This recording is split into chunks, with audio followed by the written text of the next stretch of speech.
날 영접하여 주소서.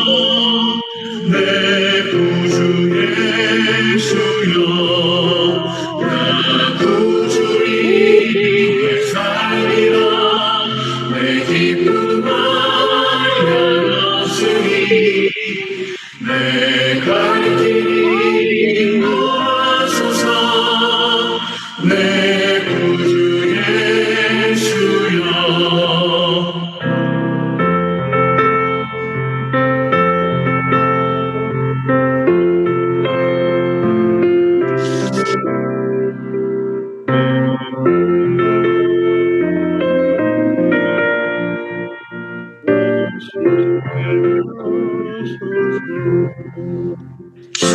주신 나의 말에서 날 자유하게 했으니 내 몸과 마음을 주님께 다스리게 하소서. 나 구주님께 살리라. 내 기쁨을 열었으니 내 갈 길이 인도하소서. 내 구주 예수여.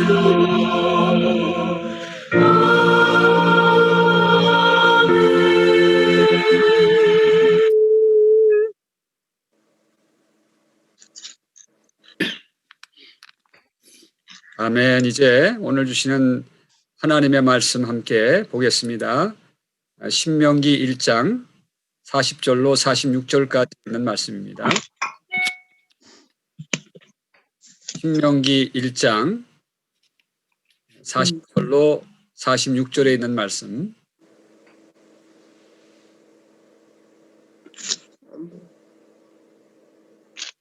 저와 함께 한 절씩 교독해 나가겠습니다. 여러분들 교독할 때는 마이크를 켜셔도 상관없겠습니다. 좀 생동감 있게 하기 위해서 저희들이 마이크를 켜셔도 괜찮습니다. 조금 시끄럽더라도 여러분들이 또 생동감 있게 들을 수 있는 거니까요. 저희는 방향을 돌려 홍해길을 따라 광야로 들어갈지니라 하시매 너희가 대답하여 내게 이르기를 우리가 여호와와 문제하였사오니 우리 하나님께서 우리에게 명령하신 대로 우리가 올라가서 싸우리라 하고 너희가 감불을 가지고 경솔히 산지로 올라가려 할 때에 여호와께서 내게 이르시되 너는 그들에게 이르기를 너희는 올라가지 말라 싸우지도 말라.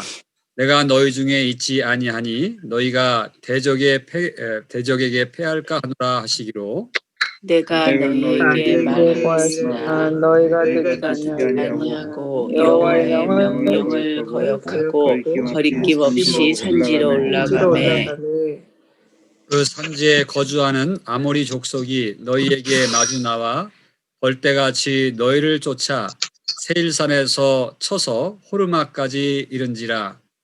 너희가 돌아와 여호와 앞에서 통곡하나 여호와께서 너희의 소리를 듣지 아니하시며 너희에게 귀를 기울이지 아니하셨으므로 너희가 카데스에 여러 날 동안 너희가 그곳에 머물던 날수 되느니라. 나가라. 네, 아멘. 예, 오늘도 아름답고 귀한 복된 하루를 하나님께서 주셨습니다. 우리 또 아침 인사들 나누기 위해서 얼굴도 좀 다 보여주시기 바랍니다. 네, 감사합니다. 네, 얼굴들 또 켜서 잠깐 보여주시고요. 네, 조금 기다리겠습니다. 여러분들의 얼굴 함께 보고요. 안녕하세요. 네, 우리 다 같이 하나님의 귀한 은혜가 이 아침에도 충만하게 흐르기 바랍니다. 은혜의 강가가 흐르길 바랍니다. 한번 인사하겠습니다. 은혜의 강가가 흐르기로 바랍니다.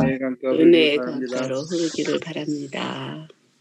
네, 여러분들이 이제 우리 줌으로다가 새벽 기도를 벌써 한 열흘 정도 하고 있습니다. 얼마나 감사한지 모르고요.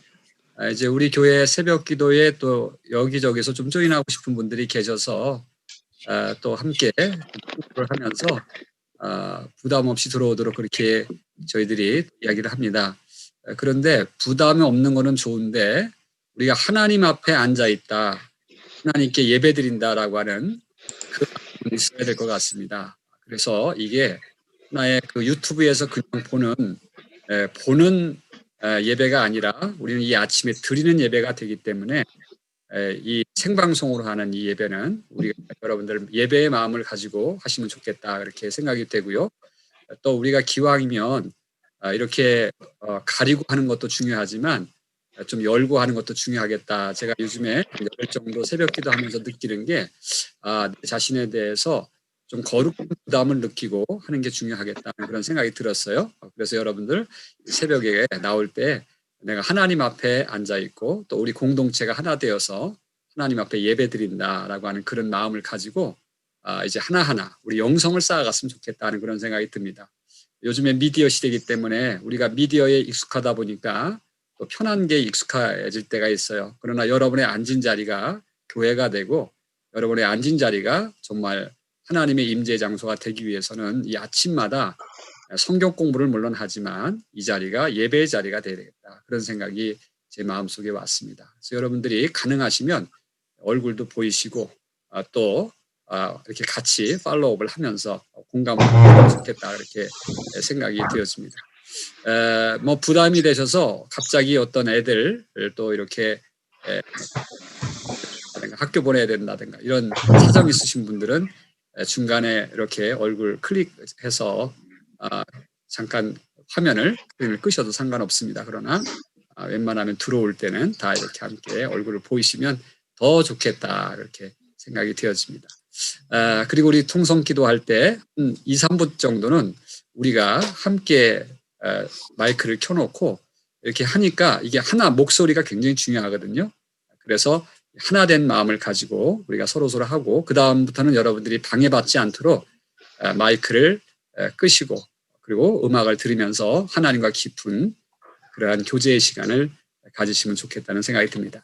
아무래도 이게 새벽은 우리의 영성을 키우는 시간이기 때문에 목사 여러분들에게 영성을 키울 수 있도록 그렇게 좀 조언을 드립니다. 자, 오늘 말씀을 가지고 이제 우리가 함께 또 은혜를 받으려고 하는데요. 사람은 마음에 가지고 있는 것들을 통해서 그 관점이라고 하는 것을 갖게 됩니다. 예를 들자면 마음속에 사랑이라고 하는 그런 마음이 들어있으면 사람들에게 그 사랑스러운 눈으로 보게 됩니다. 내가 자녀를 사랑하면 그 자녀가 상당히 사랑스럽죠. 내가 좋아하는 사람이 생기면 그 사람은 어떤 탤런트보다 더 예쁘게 보이고요. 그 사람은 어떠한 미스 아메리카보다 더 예쁘게 보이는 사랑의 마음입니다. 그러나 반대로 미움의 마음이 들어있으면요. 아무리 예뻐도 그 사람이 그렇게 미울 수 없는 겁니다. 아무리 뭐 화장을 잘하고 뭐 옷을 화려하게 입고 많이 꾸몄어도요. 상대방이 미움의 마음을 가지고 바라보면 그 사람은 미운 겁니다. 이 마음에 뭐가 들어있는가 참 중요합니다. 마음속에 예술적인 감각이 들어있는 사람은 꽃 한 송이 바라볼 때에 그 꽃이 그냥 꽃이 아니에요. 거기에 언어가 창조가 됩니다. 그래서 시가 나옵니다. 그것을 바라보는 사람은 그것을 그림으로 만들게 됩니다. 그것을 바라보는 사람은 새로운 것들을 창조하게 됩니다. 그걸 가지고 아름다운 수필을 쓰게도 됩니다. 그러나 마음속에 무감각을 지닌 사람은 아무리 꽃을 봐도 그게 예쁘다는 생각도 안 들고 그게 거기서 무슨 글이 나온다든가 그런 거는 상상도 못합니다. 마음속에 뭐가 들어있는가라고 하는 게 상당히 중요하죠. 그것이 하나의 관점이 됩니다. 오늘 우리가 이스라엘 백성들 상태를 보니까요. 마음에 무엇이 들어있는가라고 하는 게 발견이 됩니다. 자, 하나님께서 이스라엘 백성들 지금 가나안 앞에 세워놓고 이제 들어가라 그렇게 명령을 주셨습니다. 그랬더니 이스라엘 백성들이 그래도 안전을 위해서 우리가 정탐을 좀 하고 들어가는 게 좋지 않겠습니까? 그렇게 얘기를 하잖아요. 그래서 12명의 정탐꾼을 보냈습니다. 그런데 보고 와서 보고를 합니다. 보고할 때 10사람은 부정적인 보고를 합니다. 또 두 사람은 긍정적인 보고를 합니다. 자, 왜 이런 현상이 나타날까요? 그들의 마음속에 믿음이 들어있는가 불신앙이 들어있는가라고 하는 것의 차이였습니다. 자, 불신앙의 사람들은 어떻게 보고합니까? 가서 보니까 정말 이스라엘 백성들하고 여기 가나안 백성들하고는 비교도 되지 않는다 그 말이에요. 거기에는 거인과 같은 그런 사람들이 있고 안악자손 같은 그런 사람들, 그리고 성벽은 초롱성과 같이 그렇게 단단하게 쌓여있고 높이 그렇게 세워져 있어서 그건 우리가 들어가기에 불가능한 그런 땅이다. 거기에 들어갔다가는 정말 우리는 뼈도 못 추리고 죽을 수밖에 없다라고 하는 그런 것을 보고 와서 그렇게 보고를 하는 것입니다.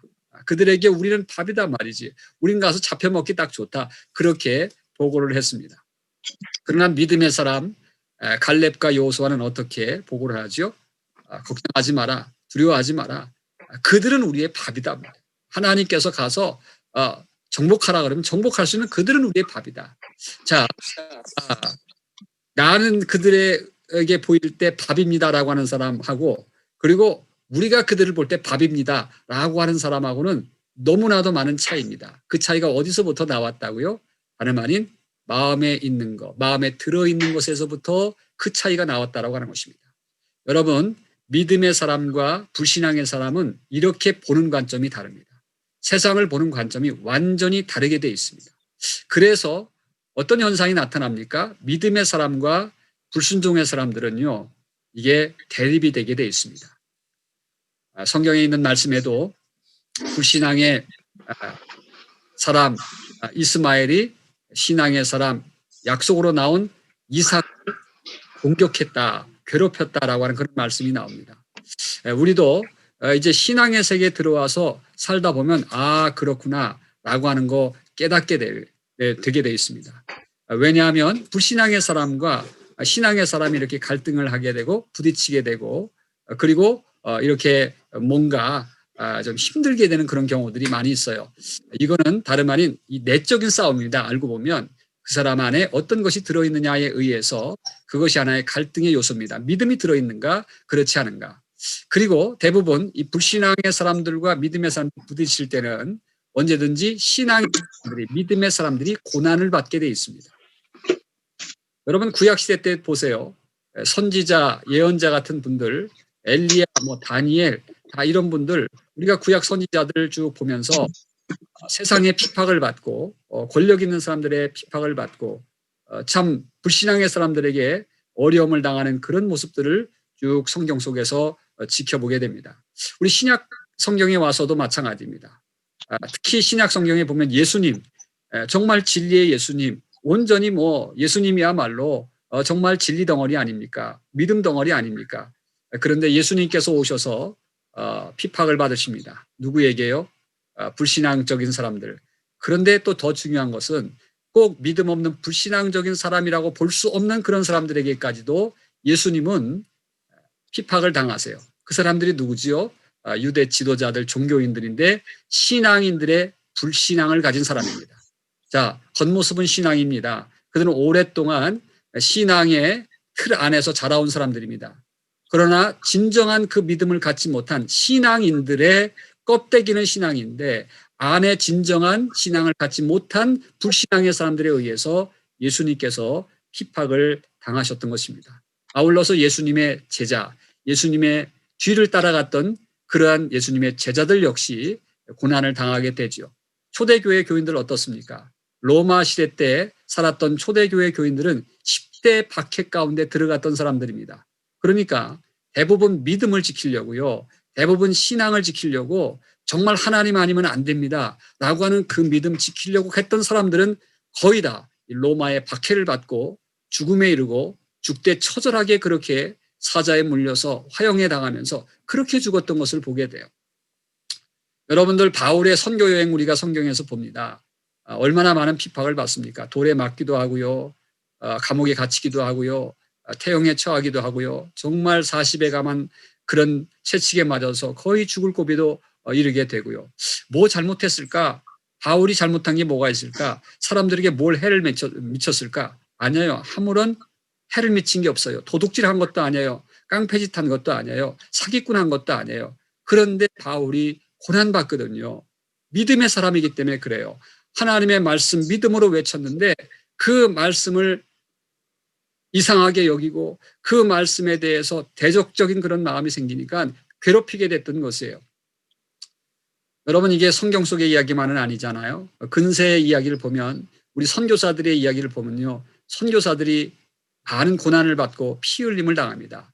우리 조선 땅에, 우리 한국 땅에 왔던 그런 선교사들 모습, 우리가 잠깐 선교사의 역사에서 들여다보면 우리가 참 마음 아픈 그런 기억들이, 조선에 온 선교사 가운데 토마스 선교사, 이 대동강에서 성경책을 주고 목배임을 당하지 않습니까? 그때 대동강물이 피로 변했다라고 하는 그런 기록들이 있습니다. 정말 그분이 뭐 잘못한 게 뭐가 있어요? 그런데 하나님 말씀 믿으라고 믿음을 전하고 하나님 말씀을 전한 것 때문에 목배임을 당하고 그와 같은 희생을 치르게 됐던 것입니다. 여러분, 오늘날도 세계 저처에는 믿음의 사람들이 불신앙의 사람들로 인하여서 고난을 받고 정말 어려움을 많이 당하고 희생당하는 그런 역사를 보게 됩니다. 자, 그러면 나는 그래도 아니다, 다행이다, 뭐 그렇게 생각할 수도 있어요. 그러나 우리의 현실도 그런 것 같아요. 작게는 우리의 가정을 보면요, 가정에서도 믿음이 없는 배우자가 믿음 있는 배우자를 공격합니다. 그래서 때때로 그 전에 보면 아주 무식한 분들 계세요. 그래서 열심히 교회 나가는 와이프 공격하고 때리고, 뭐 제가 시골 목회할 때 우리가 머리채를 잡기도 하고 몽둥이로 때리기도 하고, 옛날 어른들은 참 그런 간증들 많이 하시더라고요. 몽둥이로 많이 맞았다고, 교회 나간다고. 여러분, 불신앙의 사람이 신앙의 사람을 공격하는 거예요. 그럼 뭐 아내는 남편을 공격 안 하나요? 여자들은 말로다가 공격하잖아요. 그래서 막 말로다 흩어져서 남편이 신앙생활 잘 못하도록 하는 그런 경우들도 종종 있는 것을 보게 됩니다. 여러분, 왜 그래요? 그게 안에 들어있는 것, 신앙과 불신앙의 차이입니다. 교회에서도 그렇습니다. 믿음으로 하려고 하는 사람과 그리고 생각으로 하는 사람, 또 불신앙으로 하는 사람들 가운데는 조금 대립이 생깁니다. 그래서 믿음으로 하는 사람들이 오히려 무식한 사람처럼 그렇게 취급을 받을 때가 있고요. 또 교만한 사람들에 의해서 참 어려움을 당하는 경우들이 많이 있습니다. 그걸 왜 하려고 그러느냐? 안 될 건데 뭐하러 시작하려고 하느냐? 이제 그렇게 말을 가로막고 그렇게 일하는 것들을 이제 막음으로 말미암아 또 교회들이 힘들어지는 그런 경우들도 많이 보게 돼요. 자, 우리 주변에 있는 그런 세상, 우리가 사는 세대도 이렇구나라고 하는 거 다시 한번 깨닫습니다. 여러분이 마음속에 들어있는 이게 관점이 되고 그것이 대립이 돼요. 지금 성경 말씀대로 붙들고 살면 지금은 불신앙의 사람들에게 이게 타격이 됩니다. 보수주의다, 폐쇄주의다, 또 인권을 무시하는 그런 사람들이다, 이렇게 낙인이 찍히게 됩니다. 동성결혼 반대하면 이것 때문에 조금 인권에 대해서 생각을 깊이 안 하는 사람처럼 그렇게 취급을 받습니다. 현대인들은 동성 결혼에 대해서 그래도 지지를 해줘야 된다. 그런데 성경의 관점에 보면 제가 아무리 30여 년 동안 이렇게 목회 생활을 하면서 봐도요, 이게 동성 결혼을 지지할 수 있는 근거가 없어요. 뭐 여러 가지 해석들이 나와가지고 그렇게 이야기를 합니다만은 성경에는 분명히 한 남자와 한 여자가 부부로 되어 있지 똑같은 동성이 부부로다가 정의 내릴 수는 없습니다. 그들의 인권에 대해서 뭐라 그러는 것이 아니라 이 결혼에 대한 그런 관점은 믿음의 관점으로 봐야 되지, 그렇지 않으면 안 된다는 겁니다. 이제 이것이 지금 제가 우리 아침마다 여는 이 새벽 기도가 유튜브로 해서 전 세계에 나갈 수 있게 되는데, 이런 얘기하면 또 저를 싫어할 사람도 있을 줄 알아요. 그러나 중요한 거는 하나님의 관점에서, 성경의 관점에서 어떻게 보느냐라고 하는 것입니다. 뭐 그것 때문에 저한테 반론을 하고 싶다라고 하는 분들은 뭐 얘기할 수 있어요. 그러나 얼마든지 저는 성경적인 관점에서 말씀을 드릴 수밖에 없다, 그렇게 생각이 됩니다. 낙태 반대한다 그러면 그건 역시도 생명의 인권을 갖다가 무시한다 그러는 분들 계십니다. 그런데 산모의 생명은 중요하다고 생각하면서 왜 어린 생명은 중요하지 않나요? 그 어린 생명을 통해서 이렇게 우리가 사람이 되고 어른이 되는 거 아니겠습니까? 생명의 시작, 정말 아무것도 아닌 그런 제대로 우리가 볼 때는 아무것도 아닌 뭐 정말 인간이 벌레같이 생겼잖아요, 처음에. 그러나 그런 존재를 통해서 이와 같은 엄청난 사람을 만드시잖아요. 그 작은 거를 통해서. 거기서 하나님 생명은 거기서부터 시작이 되잖아요. 그런데 산모의 생명과 인권을 갖다가 무시한다. 그거 아닙니다. 물론 상황 윤리에 의해서 때때로 그렇게 할 수밖에 없는 어떤 이유들을 댈 수 있습니다. 그러나 중요한 거는 요즘에 너무 쉽게 낙태하지 않습니까? 너무 쉽게 우리가 그렇게 생명을 무시하는 그런 경우도 있지 않습니까? 그래서 이런 거는 조금 우리가 생각을 좀 깊이 해야 된다. 물론 산모의 인권에 대해서는 우리가 잘 존중을 해야 됩니다. 또 주일 성수하는 것도 문제입니다. 우리가 주일 성수 요즘에 열심히 하려고 할 때 직장에서 의도적으로 불이익을 준다고 하는 거예요. 정말 이 프로모션이 안 된다라고 하는 것입니다. 그래서 이것 때문에 굉장히 또 어려움을 당하는 그런 경우들도 많이 있습니다. 또 요즘에는 영국에서는요, 길거리 전도 못하게 돼 있어요. 그래서 길거리 전도하면은 그것 때문에 수갑이 채워지고 그것 때문에 이제 감옥에 가는 그런 경우들도 있다고 합니다. 여러분 요즘에 다원주의로 인해서 참으로 유일신 하나님에 대한 신앙이 여러 가지로 또 공격을 받습니다. 종교 행위에 대한 장난스러움 이런 걸 가지고 또 가치를 낮춰버립니다. 그래서 요즘에는요 어디 가서 하나님 얘기 막 하고 또 뭐 믿습니다 얘기하면 저 사람 조금 무식한 사람이구만. 요즘에 어떻게 저렇게 고집스럽게 예수 믿어. 그러면서 이제 약간 이 비아냥거리는 소리를 듣습니다. 그런데 성경은 이렇게 자기의 신앙을 고백할 수밖에 없어요. 고백 안 하면 고난당할 이유도 없어요.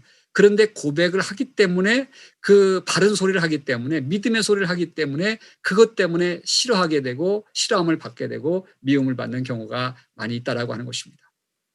자, 오늘 모세와 여호수아 갈렙 이분들이 믿음의 관점으로 가나안을 정탐하고 와서 말하는 것 때문에 자, 불신앙의 관점으로 보고 온 10명의 정탐꾼들과 대립이 됐습니다. 그리고 이 부정적인 관점이 온 회중에게 다 이렇게 전파되면서 그 사람들이 함께 마음이 되어서 공격을 하기 시작합니다. 공격을 하면서 이제는 혼란의 지경에 이르게 돼요. 그러면서 동시에 이제 이 부정적인 그러한 관점에 물드는 모든 사람들이 우리 큰일 났다. 우리는 이제 광야에서 죽게 됐다. 하나님이 우리를 미워해서 여기까지 인도했다라고 하는 그런 것들 때문에 이제는 모세와 여호수아 갈렙을 죽이려고 합니다. 아니 어떻게 10명이 더 옳은 소리 하는 거지 어떻게 저렇게 우리를 갖다가 죽이려고 저렇게 들어가자고 하느냐. 저 여호수아 갈렙 죽여야 된다. 그래서 민수기에 보니까요. 돌을 들어가지고 여호수아 갈렙을 쳐 죽이려고 합니다. 그때 그 죽이려고 하는 그때에 하나님께서 장막에 임재를 하십니다. 그리고 진노를 하십니다. 그리고 말씀하십니다. 모세에게 말씀하십니다. 뭐라고요? 이스라엘 전체를 내가 전체 다 멸하겠다.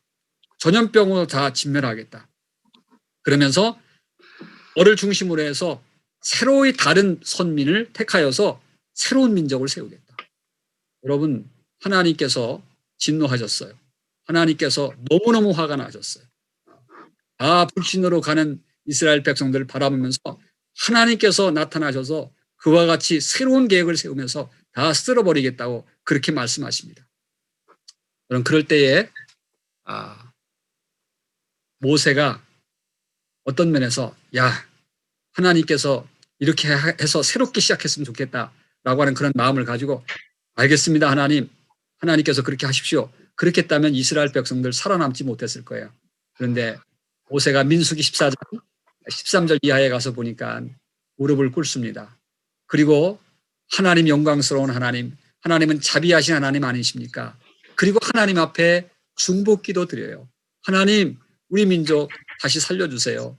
하나님 죄송합니다. 하나님 저희들이 잘못했습니다. 하나님 한 번만 봐주세요. 그리고 하나님 앞에 거기서 정말 간절하게 호소하면서 이스라엘 백성들에게 하나님의 자비와 긍휼이 임하도록 그렇게 간구합니다. 자, 그 중보기도 때문에 하나님은 진노 중에 자비를 베풀어 주십니다. 어제 아침에 하나님의 징계의 특징이 뭐냐라고 하는 거 배우셨죠? 기억나시죠? 그런데 하나님은 진노 중에 징계 중에 자비를 베푸시는 하나님이셨다라고 하는 것 말씀을 드렸습니다. 그런데 그 자비를 베푸심, 진노 중에 자비를 베풀어 주시는 것이 그냥 그렇게 됐느냐? 여러분 민수기에 있는 말씀 보니까 모세의 중복 기도를 통하여서 하나님이 마음을 열어 자비를 다시 베풀게 되었다라고 하는 것을 발견하게 됩니다.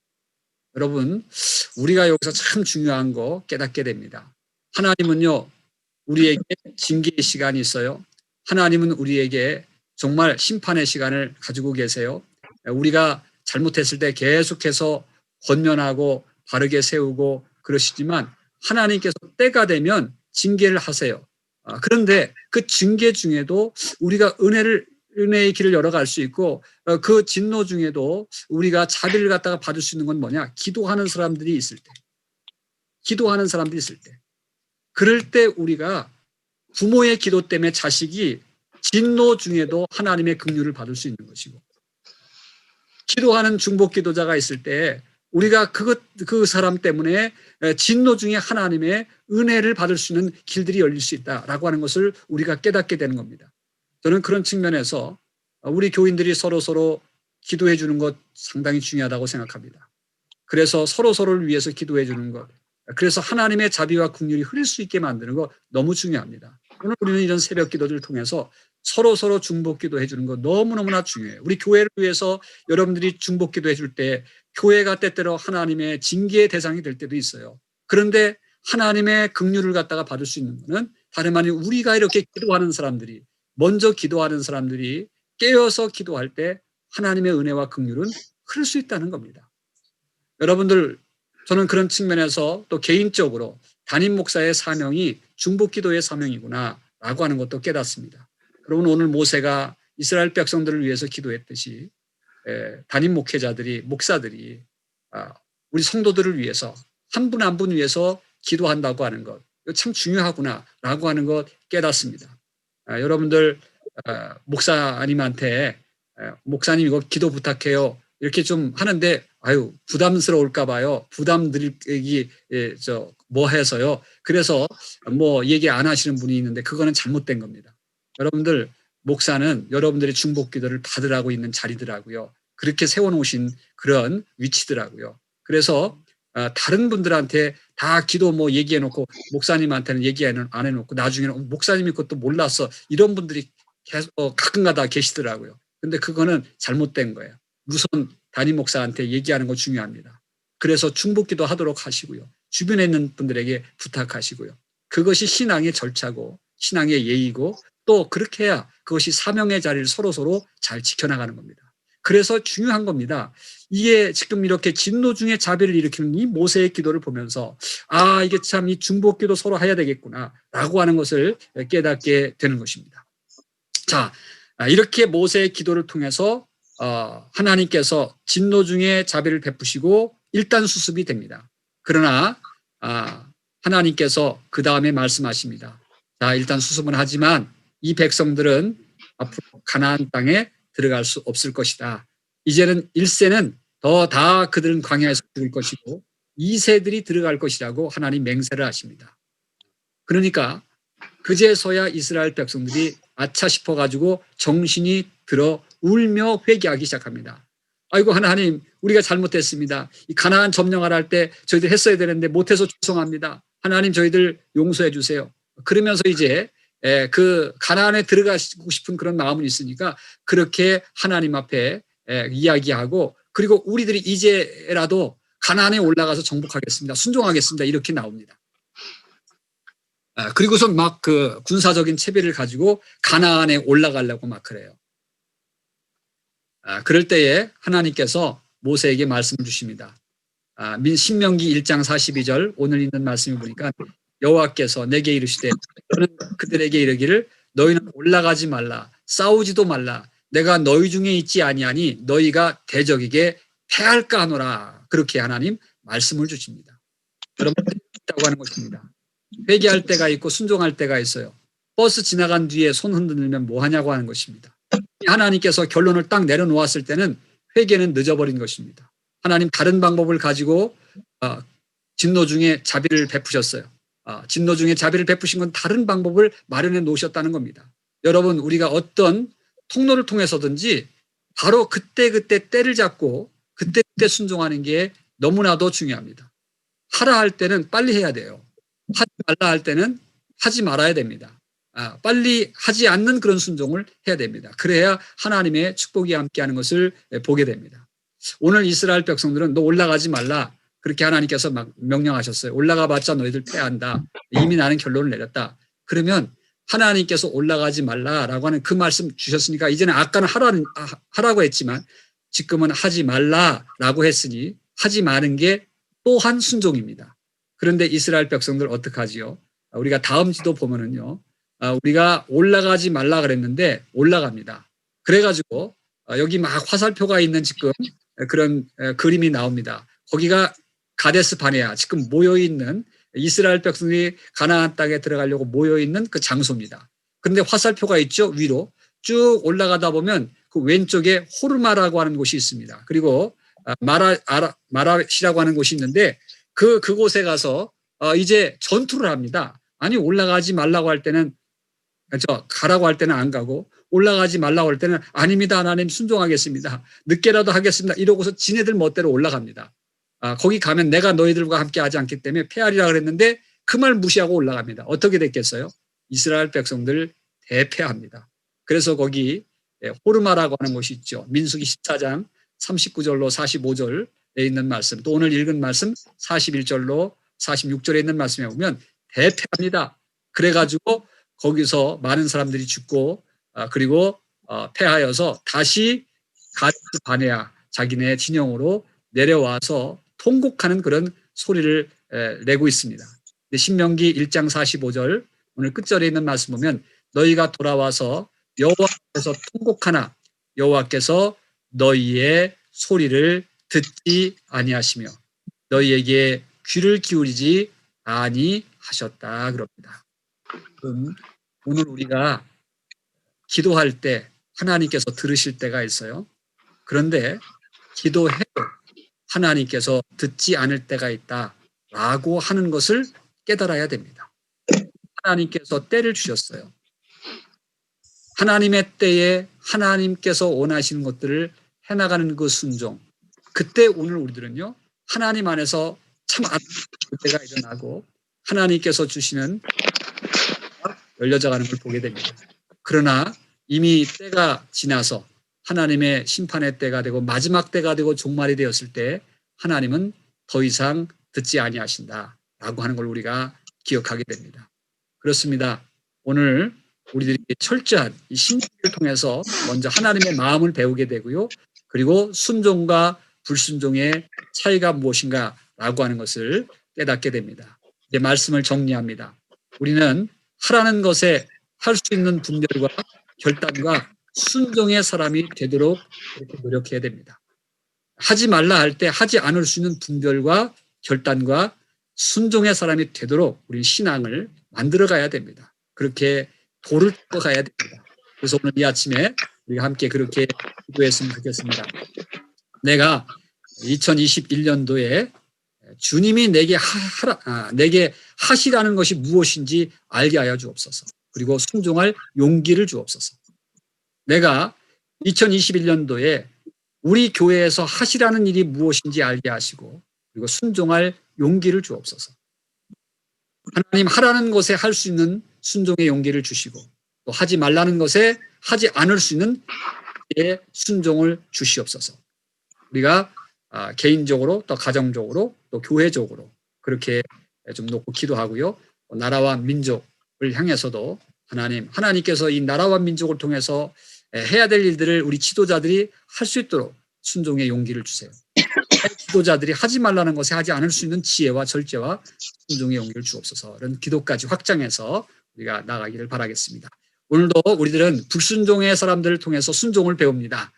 또 순종의 사람을 통해서 더 철저하게 순종해야 될 것들을 배웁니다. 믿음의 사람들로 우뚝 서면 하나님께서 믿음대로 역사할 줄로 믿습니다. 우리 그레인내교회 성도님들은 믿음의 사람들 되어서 하나님으로부터 믿음의 축복을 함께 누릴 수 있는 저와 여러분 되기를 주의 이름으로 축원합니다. 우리 함께 기도하겠습니다. 기도할 때 여러분들의 또 마이크를 한번 열어주시기 바라겠습니다. 이것도 순정이에요. 여러분 마이크 열어주시고 한 2분 정도 3분 정도 제가 기도한 다음에 통성기도 잠깐 하도록 그렇게 하겠습니다. 네, 지금 주여. 제가 먼저 기도하고 그 다음에 통성기도 하겠습니다. 하나님 아버지 감사합니다. 오늘 새벽에도 이렇게 깨워주셔서 저희들 주 앞에 나와서 함께 말씀으로 은혜 나누고 그리고 기도할 수 있도록 은혜 주신 거 감사합니다. 우리에게 이 생명 건강 이제 오늘도 잘 지켜지게 도와주시옵시고 주여. 은혜 가운데 우리 가정을 보호하시고 우리 산업을 보호하시고 또 우리 자녀들을 보호하여 주시고 아멘. 우리가 기도하는 제목들 하나하나 기억하여 주셔서 정말 하늘의 보좌에서 우리의 기도의 내용들이 잘 쌓여가며 놀라운 하나님의 역사와 은혜와 기적을 낳는 우리의 삶이 되도록 우리의 기도가 되도록 역사하여 주옵소서. 아멘.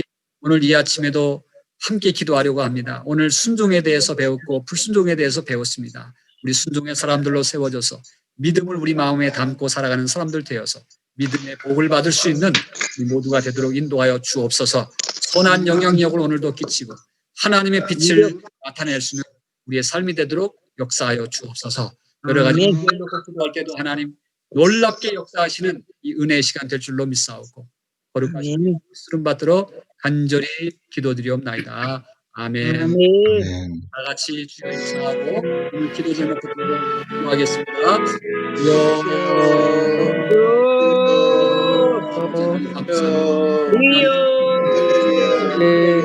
아버지 하나님, 크신 은혜로 주여 이 시간 아버지 하나님, 세계 모인 우리 하나님의 백성들 아버지 하나님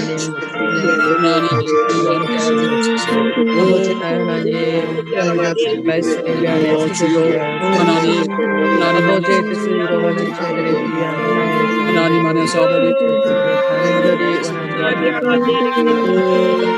주의 손으로 도우시옵소서. 주여 감사합니다. 아버지 하나님 역사하여 주옵소서. 주여 함께하여 주옵소서. 함께하여 주옵소서. 아버지 시간에 하나님께서 아버지 역사해 주시옵소서. 신앙과 또 신앙의 사람들이 부딪히는 하나님 어려운 시간에도 불구하고 하나님께서 일하시는 아버지 하나님께서 저희들의 삶을 지켜가시는 것들을 하나님이 하라실 때 분별할 수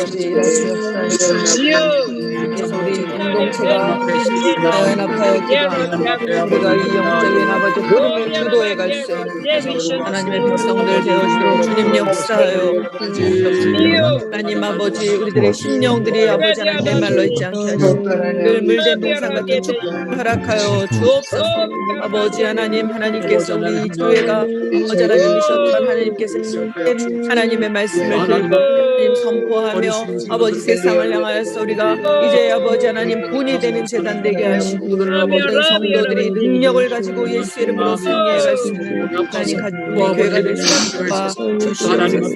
아버지 하나님이시여 하나님의 건전한 우리를 안으시고 붙들어 주옵소서. 하나님 아버지 우리가 역사를 바라보고 우리가 똑같은 실수하지 않도록 주님 도와주옵소서. 하나님의 은혜가 강물같이 흐르게 하시옵시고 내 아버지 막히는 곳들이 하나라도 없도록 주여 우리들의 심령 내어놓고 하나님께 회개하며 기도합니다. 주여 오늘도 아버지 하나님 강건한 발로 붙들어 주시어서 우리가 진정으로 하나님의 백성 되어주니 얼마나 아버지 하나님 복된 것인지 주여 알게 하시고 우리 아버지 예배를 사모하며 아버지 하나님 간절히 바라는 그런 가운데 또 아버지 여러 질병